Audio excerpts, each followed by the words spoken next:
नमस्कार। विद्या भारती की online classes में आप सबका स्वागत है।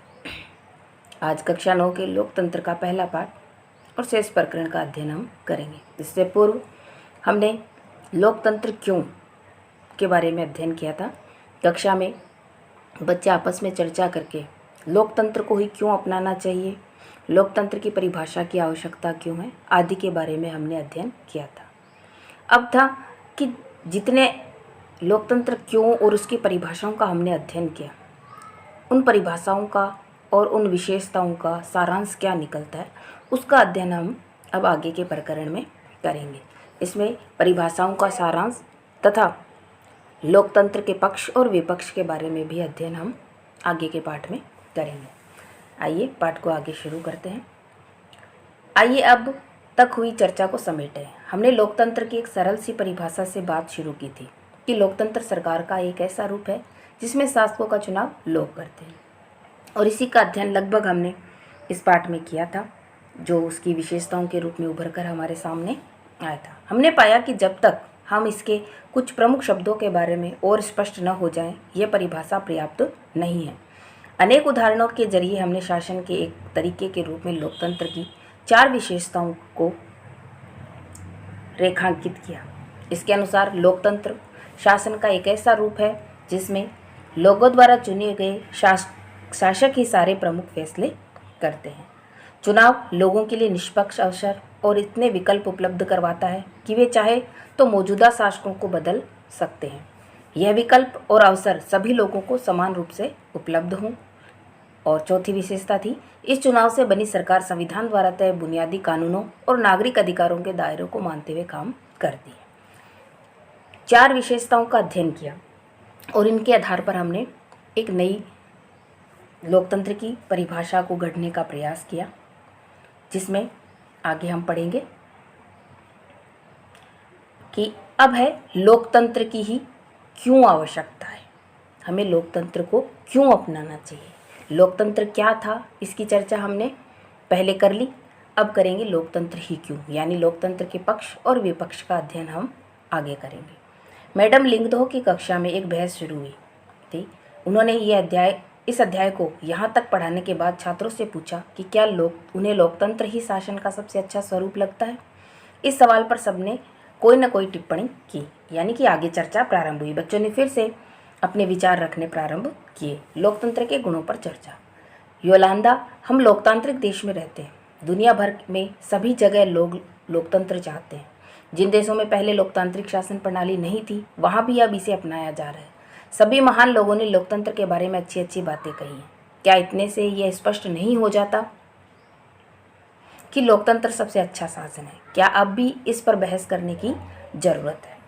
तब जो दूसरी बच्ची है वो कहती है कि मैडम ने इस बारे में हमसे पहले भी बात की थी कि किसी चीज़ को इसलिए हमें अच्छा नहीं मान लेना चाहिए कि बाकी लोग भी उसे अच्छा मानते हैं, या बाकी गलत कर रहे हैं तो ज़रूरी नहीं है हम भी गलत रास्ते पर जाएं। तब जेनी कहती है, हाँ गलत रास्ता ही है। लोकतंत्र ने हमारे देश को क्या दिया है? आधी सदी से ज़्यादा समय से लोकतंत्र है और तब भी देश में इतनी अधिक गरीबी है। इनके बारे में अभी हम सिर्फ पढ़ेंगे, चर्चा आगे पाठ में करेंगे, उस समय मैं आपको समझाऊंगी। फिर रिबियांग कहती है, लेकिन लोकतंत्र इसमें क्या कर सकता है? क्या हमारे यहाँ लोकतंत्र के कारण गरीबी है या फिर लोकतंत्र होने के बावजूद भी गरीबी है? बच्चे अपने अपने विचार रख रहे हैं। जेनी कहती है, जो भी है इसमें क्या फ़र्क पड़ता है? मुद्दा यह है कि हम इसे शासन का सर्वश्रेष्ठ रूप नहीं मान सकते। लोकतंत्र का मतलब है अराजकता, अस्थिरता, भ्रष्टाचार और दिखावा। राजनेता आपस में ही लड़ते रहते हैं, देश की परवाह किसे है? जेनी के विचार रखने के बाद पाइमोन कहता है, तो फिर इसकी जगह कौन सी प्रणाली अच्छी होनी चाहिए या कौन सी प्रणाली को हमें अपनाना चाहिए? क्या अंग्रेजी हुकूमत वापस लाई जाए, बाहर से किसी राजा को देश पर शासन के लिए बुलाया जाए? तो बच्ची रोज कहती है कि पता नहीं, पर मुझे लगता है देश को एक मजबूत नेता की ज़रूरत है। ऐसे नेता की जिसे चुनाव की, संसद की परवाह न हो। एक ही नेता के पास सारे अधिकार हों। देश के हित में जो कुछ जरूरी हो वह सब करने में सक्षम होना चाहिए।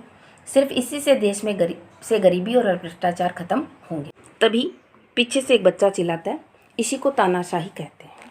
यानी एक ही व्यक्ति के पास शासन की सारी शक्तियाँ चली जाती है तो हम ये अपेक्षा नहीं रख सकते कि वो व्यक्ति देश के हित में ही काम करेगा।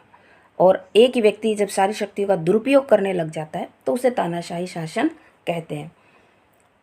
आगे बच्ची कहती है 2 अगर वह व्यक्ति सत्ता का उपयोग सिर्फ अपने लिए और अपने परिवार के लिए करने लगे तो क्या होगा? अगर वह खुद ही भ्रष्ट हो तब? तो रोज कहती है मैं सिर्फ ईमानदार और संजीदा और मजबूत नेता की बात कर रही हूँ। 2 कहती है ये ठीक नहीं है, तुम वास्तविक लोकतंत्र की तुलना आदर्श तानाशाही के साथ कर रही हो। हमें आदर्श की तुलना आदर्श के साथ और वास्तविकता की तुलना वास्तविकता के साथ करनी चाहिए। जरा तानाशाहों के वास्तविक जीवन के बारे में पढ़ो। वे सबसे ज़्यादा भ्रष्ट, स्वार्थी और क्रूर होते हैं। होता सिर्फ ये है कि हमें उनके बारे में जानकारियाँ उपलब्ध नहीं हो पाती। और सबसे बड़ी गड़बड़ तो ये है कि आप उन्हें सत्ता से हटा भी नहीं सकते। क्यों? क्योंकि सारी शक्तियाँ उनके पास होती है, जनता के पास कोई अधिकार नहीं होता। मीडिया तक को चुप करवा दिया जाता है और उनके विरोध में बोलने वाले को वहाँ चुप करवा दिया जाता है। इसलिए तानाशाही की जगह लोकतंत्र को अधिक उपयुक्त माना गया। मैडम लिंगदोह इस चर्चा को पूरी दिलचस्पी से सुन रही थी। अब उन्होंने हस्तक्षेप किया, तुम सब लोग इतने मगन होकर इस बहस में लगे हैं, ये देखकर मुझे खुशी हुई। मुझे नहीं मालूम कौन सही है कौन गलत है, ये तो आप लोग ही सुलझाएंगे। पर मुझे लगता है आप खुले दिमाग से बात कर रहे थे। अगर किसी ने आपको रोकने की कोशिश की होती तो आपको अपनी बात करने के लिए सजा भी दी होती तो निश्चित रूप से आपको बहुत बुरा लगता। क्या आप ऐसा उस देश में कर सकते हैं जहाँ लोकतंत्र ना हो? यानी खुली बहस, जितनी चर्चा उन्होंने क्लास में की उसकी चर्चा मैडम यहाँ कर रही है कि जितने खुले रूप से आपने यहाँ चर्चा की वो आप लोकतंत्र के अलावा किसी देश में नहीं कर सकते। ये लोकतंत्र के पक्ष में एक अच्छा तर्क है। अब हम लोकतंत्र के विपक्ष में कुछ तर्कों का अध्ययन करेंगे। इस चर्चा में लोकतंत्र के खिलाफ वे अधिकांश तर्क सामने आ गए जिन्हें हम आम तौर पर सुनते हैं। ये तर्क कुछ इस प्रकार से होते हैं। पहला है, लोकतंत्र में नेता बदलते रहते हैं, इससे अस्थिरता पैदा होती है क्योंकि हर 5 साल के बाद चुनाव होते हैं और ज़रूरी नहीं है कि एक ही दल हमेशा जीतता रहे। लगभग नेता बदलते हैं क्योंकि अलग अलग पार्टियां हैं, बहुदलीय व्यवस्थाएं हैं, तो कोई भी पार्टी जीत करके अपनी सरकार बना सकती है। लोकतंत्र का मतलब सिर्फ राजनीतिक लड़ाई और सत्ता का खेल है जहां नैतिकता की कोई जगह नहीं होती। लोकतांत्रिक व्यवस्था में इतने सारे लोगों से बहस और चर्चा करनी पड़ती है कि हर फैसले में देरी हो जाती है। इन अवगुणों के बारे में विस्तार से चर्चा हम जब इसके पक्ष में पढ़ेंगे वहाँ करेंगे। आप केवल इनको ध्यान में रखेंगे क्योंकि सेम यही वर्ड जो गुण या अवगुण है वो वहाँ आने वाले हैं। तो वहाँ जब हम इनको दोनों को रखते हुए चर्चा करेंगे तो बात हमें जल्दी समझ में आएगी। चुने हुए नेताओं को लोगों के हितों का पता नहीं रहता, इसके चलते खराब फैसले होते हैं। लोकतंत्र में चुनावी लड़ाई महत्वपूर्ण है और खर्चीली होती है, इसीलिए इसमें भ्रष्टाचार होते हैं। सामान्य लोगों को पता नहीं होता कि उनके लिए क्या चीज़ अच्छी है और क्या चीज़ बुरी है, इसलिए उन्हें किसी चीज़ का फैसला नहीं करना चाहिए। क्या लोकतंत्र के खिलाफ कुछ और भी बातें हैं जो आपके मन में रह गई हैं? इनमें से कौन सा तर्क मुख्य रूप से लोकतंत्र पर लागू होता है? इनमें से कौन सा तर्क किसी भी तरह की सरकार द्वारा सत्ता का दुरुपयोग करने के मामले में लागू नहीं होगा? इसके बारे में आप अपने क्या विचार रखते हैं वो बताएंगे। अब निश्चित रूप से लोकतंत्र सभी समस्याओं को ख़त्म करने वाली जादू की छड़ी नहीं है। क्यों? क्योंकि काम करने वाले आम व्यक्ति ही होते हैं जिन्हें हम चुन करके भेजते हैं। लोकतंत्र ने हमारे देश में या दुनिया के अन्य हिस्सों में भी गरीबी नहीं मिटाई। सरकार के स्वरूप के तौर पर लोकतंत्र सिर्फ इसी बुनियादी चीज़ को देखता है कि लोग अपने बारे में खुद फैसले करें। इससे इस बात की गारंटी नहीं हो जाती कि उनके सभी फैसले अच्छे ही होंगे। लोग गलतियां भी कर सकते हैं। इन फैसलों में लोगों को भागीदार बनाने से फैसलों में देरी होती है। ये भी सही है कि लोकतंत्र में जल्दी जल्दी नेतृत्व परिवर्तन होता रहता है। कई बार बड़े फैसलों और सरकार की कार्यकुशलता पर भी बुरा असर होता है। इन तर्कों से यह लगता है कि हम लोकतंत्र का जो रूप देखते हैं वह सरकार का आदर्श स्वरूप नहीं हो सकता। पर वास्तविक जीवन में हमारे सामने ये सवाल नहीं होता। वहाँ सवाल ये होता है कि क्या हमारे पास सरकार के स्वरूपों के जो विकल्प उपलब्ध हैं उनमें लोकतंत्र किसी भी दूसरे से बेहतर है। अब हम लोकतंत्र के पक्ष में चर्चा करेंगे। चीन में 1958, देखिए उदाहरण दिया हुआ है, इसी उदाहरण के माध्यम से लोकतंत्र क्यों उपयुक्त है। पीछे हमने चर्चा पढ़ी थी ना कि राजनीतिक बहस होती है, फैसले लेने में देरी होती है, खर्चीली व्यवस्था है, भ्रष्टाचार है, उन सब के विपक्ष में, वो विपक्ष में थे, अब हम पक्ष में इस उदाहरण के माध्यम से समझ पाएंगे कि भले ही लोकतंत्र में इस प्रकार की व्यवस्थाएं देखने को मिलती है, लेकिन फिर भी लोकतंत्र महत्वपूर्ण है। पहले हम उदाहरण देखेंगे। चीन में 1958 से 61 के दौरान पड़ा अकाल विश्व इतिहास का अब तक ज्ञात सबसे भयावह अकाल था। इसमें करीब 3 करोड़ लोग भूख से मरे। उन दिनों भारत की आर्थिक स्थिति चीन से कोई बहुत अच्छी नहीं थी, फिर भी भारत में चीन के समान अकाल और भूखमरी की स्थिति नहीं आई। अर्थशास्त्रियों का मानना है कि ऐसा दोनों देशों की सरकारी नीतियों के अंतर के कारण हुआ। भारत में लोकतांत्रिक व्यवस्था होने के कारण सरकार ने खाद्य सुरक्षा के मामले में जिस तरह से काम किया, वैसा करने की जरूरत चीनी सरकार ने महसूस नहीं की। अर्थशास्त्रियों का यह भी कहना है कि किसी भी स्वतंत्र और लोकतांत्रिक देश में कभी भी बड़ा अकाल और बड़ी संख्या में भूखमरी नहीं हुई। अगर चीन में भी बहुदलीय चुनावी व्यवस्था होती, विपक्ष होता और सरकार की आलोचना कर सकने वाली स्वतंत्र मीडिया होती, तो इतने सारे लोग भूख से नहीं मर सकते थे। चीन में इस स्थिति का मुख्य कारण क्या था?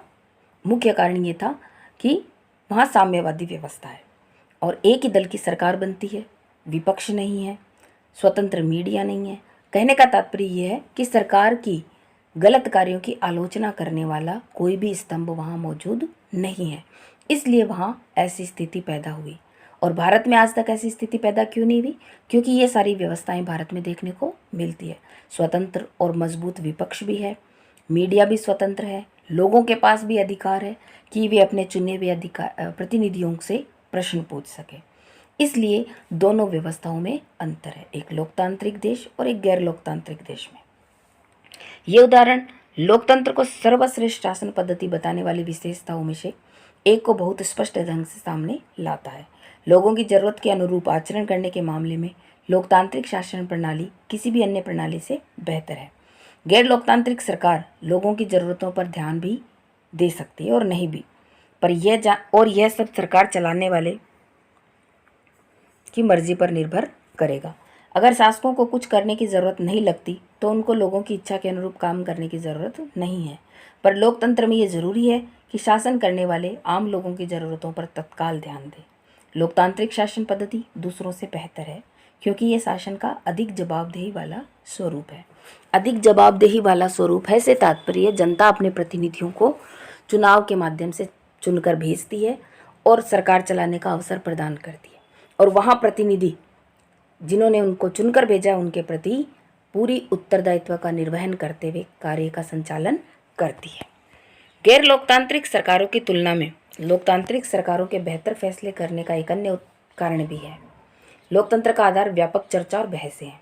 हमने पीछे जब विपक्ष में तर्क पढ़े थे वहाँ देखा था कि वहाँ एक विपक्ष का तर्क बताया गया था कि यहाँ किसी भी फैसले में बहुत चर्चा की जाती है, बहस की जाती है, समय खर्च होता है।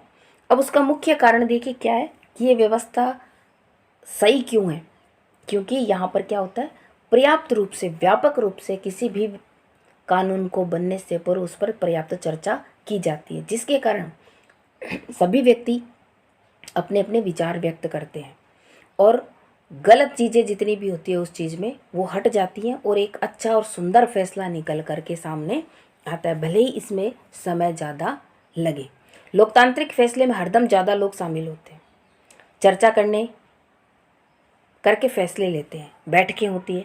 अगर किसी एक मसले पर अनेक लोगों की सोच लगी तो उसमें गलतियों की गुंजाइश कम हो जाती है, लेकिन महत्वपूर्ण मसलों पर थोड़ा समय लेकर फैसले करने के अपने लाभ भी होते हैं। इससे ज़्यादा उग्र या गैर जिम्मेवार फैसला लेने की संभावना घटती है।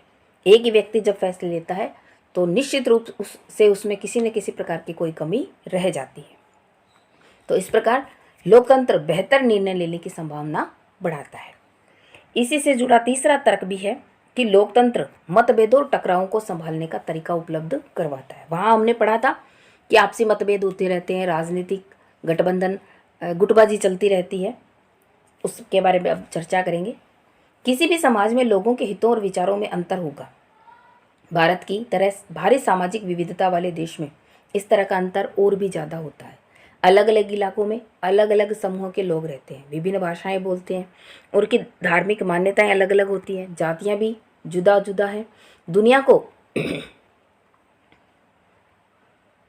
ये सभी अलग अलग दृष्टिकोण में से देखते हैं और उनकी पसंद में भी अंतर होता है। एक समूह की पसंद दूसरे समूह की पसंद में टकराव भी होता है। ऐसे टकराव को कैसे सुलझाएंगे? इसे ताकत के बल पर सुलझाया जा सकता है। जिस समूह के पास ज़्यादा ताकत होगी वह दूसरे को दबा देगा और कमज़ोर समूह को इसे मानना होगा, लेकिन इससे नाराज़गी और असंतोष पैदा होता है। ऐसी स्थिति में विभिन्न समूह ज़्यादा समय तक एक साथ नहीं रह सकते। लोकतंत्र इस समस्या का एकमात्र शांतिपूर्ण समाधान उपलब्ध करवाता है। लोकतंत्र में कोई भी स्थायी विजेता नहीं होता, कोई स्थायी रूप से पराजित नहीं होता। सो विभिन्न समूह एक दूसरे के साथ शांतिपूर्ण ढंग से रह सकते हैं। भारत की तरह विविधता वाले देश को लोकतंत्र ही एकजुट बनाए हुए है। बेहतर सरकार और सामाजिक जीवन पर प्रभाव के हिसाब से भी ये तीन तर्क लोकतंत्र को काफ़ी मजबूत साबित करते हैं। लेकिन लोकतंत्र के पक्ष में सबसे महत्वपूर्ण और मजबूत तर्क उससे बनने वाली सरकार के कामकाज से जुड़ा नहीं है। यह तर्क लोकतंत्र और नागरिकों के रिश्तों का है। लोकतंत्र में नागरिकों की जो हैसियत होती है वह किसी और व्यवस्था में नहीं होती। अगर इस व्यवस्था में बेहतर फैसले लेने और उत्तरदायी सरकार चलाने का काम न हो तब भी यह दूसरों से बेहतर है। लोकतंत्र नागरिकों का सम्मान बढ़ाता है, यानी उन्हें अधिकार प्रदान करता है। जनता ही अंतिम निर्णय लेती है। लोकतंत्र राजनीतिक समानता के सिद्धांत पर आधारित है। यहाँ सबसे गरीब और अनपढ़ को भी वही दर्जा प्राप्त है जो अमीर और पढ़े लिखे लोगों को है। लोग किसी शासक की प्रजा न होकर खुद उसके शासक होते हैं। अगर वे गलतियां करते हैं तब भी वे खुद इसके लिए जवाबदेह होते हैं। लोकतंत्र के पक्ष में आखिरी तर्क यह है कि लोकतांत्रिक व्यवस्था दूसरों से बेहतर है, क्योंकि इसमें हमें अपनी गलती ठीक करने का अवसर मिलता है। जैसा कि हमने ऊपर पढ़ा कि इस बात की कोई गारंटी नहीं है कि लोकतंत्र में कोई गलती नहीं हो सकती। किसी भी किस्म की सरकार इस प्रकार की गारंटी नहीं दे सकती। इस मामले में लोकतंत्र का लाभ यह है कि इसमें गलतियों को ज़्यादा देर तक छुपाए नहीं रखा जा सकता। इन गलतियों पर सार्वजनिक चर्चा की गुंजाइश लोकतंत्र में ही है और फिर इसमें सुधार करने की गुंजाइश भी है। इसका मतलब यह है कि या तो शासक समूह अपना फैसला बदले या शासक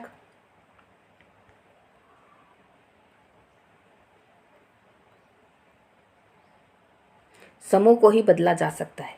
गैर लोकतांत्रिक सरकारों में ऐसा नहीं किया जा सकता।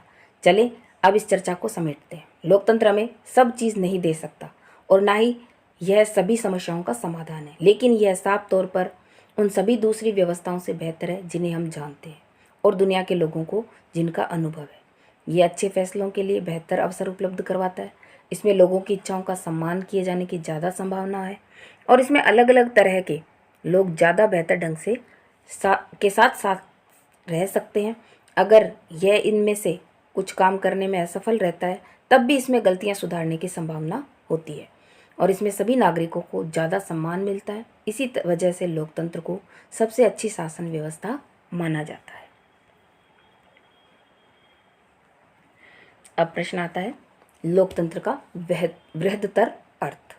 इस अध्याय में हमने लोकतंत्र की एक सीमित और विवरणात्मक शैली से चर्चा की। हमने शासन के एक स्वरूप के तौर पर लोकतंत्र को समझा। लोकतंत्र की इस प्रकार की व्याख्या में उन न्यूनतम विशेषताओं और गुणों की पहचान कराती है जो लोकतंत्र की ज़रूरत है। हमारे समय में लोकतंत्र का सबसे आम रूप है प्रतिनिधित्व वाला लोकतंत्र। हम जिन देशों में लोकतंत्र होने की बात करते हैं वहाँ सभी लोग शासन नहीं चलाते।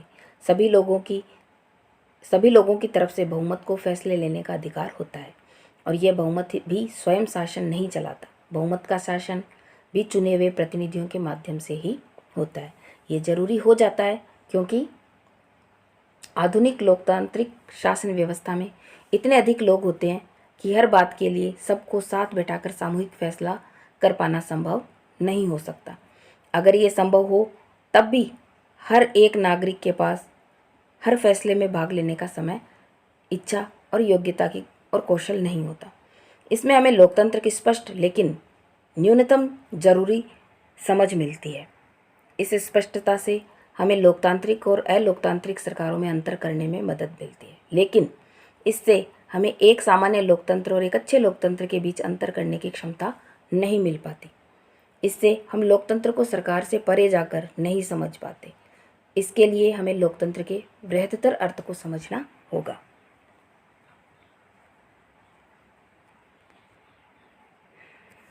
कई बार हम लोकतंत्र का प्रयोग सरकार से अलग संगठनों के लिए करते हैं। जरा इन कथनों पर भी गौर करेंगे। हम लोगों का परिवार काफ़ी लोकतांत्रिक है।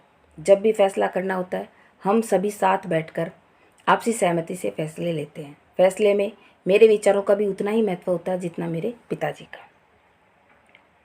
मुझे वे शिक्षक नापसंद है जो कक्षा में छात्रों को बोलने और सवाल पूछने की इजाज़त नहीं देते। मैं तो ऐसा शिक्षक पसंद करूंगी जो लोकतांत्रिक मानसिकता का हो। एक नेता और उसके परिवार के लोग इस पार्टी के सारे फैसले करते हैं। वे क्या लोकतंत्र की बात करेंगे?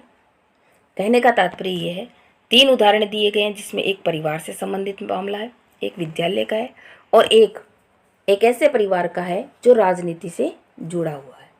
लोकतंत्र शब्द का इस तरह का प्रयोग फैसले लेने के उसके बुनियादी तरीके को उजागर करता है। लोकतांत्रिक फैसले का मतलब होता है उस फैसले से प्रभावित होने वाले सभी लोगों के साथ विचार विमर्श के बाद और उनकी स्वीकृति से फैसले लेना, यानी जो बहुत शक्तिशाली हो उसका भी किसी फैसले में उतना ही महत्व होना चाहिए जितना किसी दूसरे शक्तिशाली का होता है।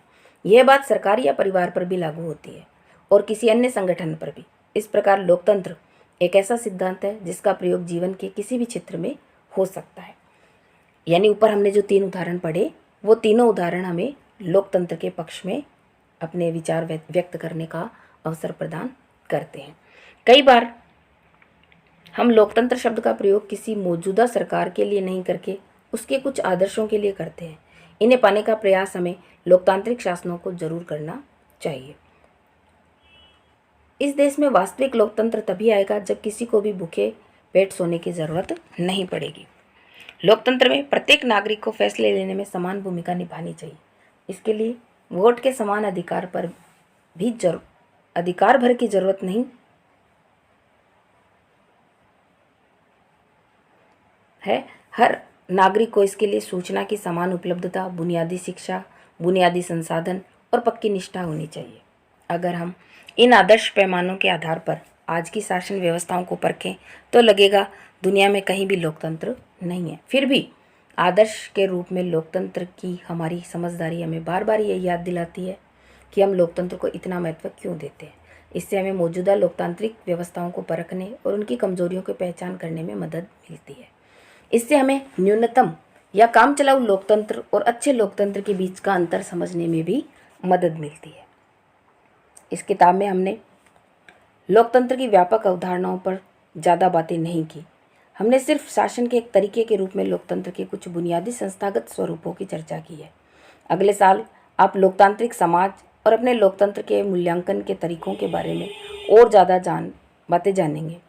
इस समय हमें सिर्फ इतना याद कर लेना जरूरी है कि लोकतंत्र जीवन के अनेक पहलुओं में प्रासंगिक है और लोकतंत्र कई रूप ग्रहण कर सकता है। समानता के आधार पर चर्चा और विचार विमर्श के बुनियादी सिद्धांत को माना जाए तो लोकतांत्रिक ढंग का फैसला भी कई तरह का हो सकता है। आज की दुनिया में लोकतांत्रिक शासन व्यवस्था का सबसे आम रूप है लोगों द्वारा चुने प्रतिनिधियों के माध्यम से शासन चलाना, और विस्तार से हम इसका चौथे पाठ में अध्ययन करेंगे।